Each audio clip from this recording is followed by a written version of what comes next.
در یک عصری قرار گرفتیم که عصر فتن هست و عصر فتنه عجیبی.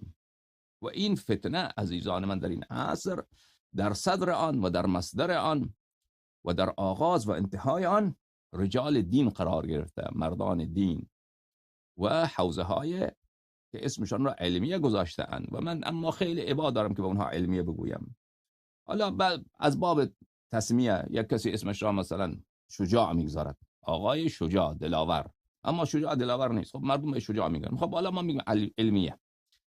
در متن این فتن و در رأس این فتن حوزه های علمیه.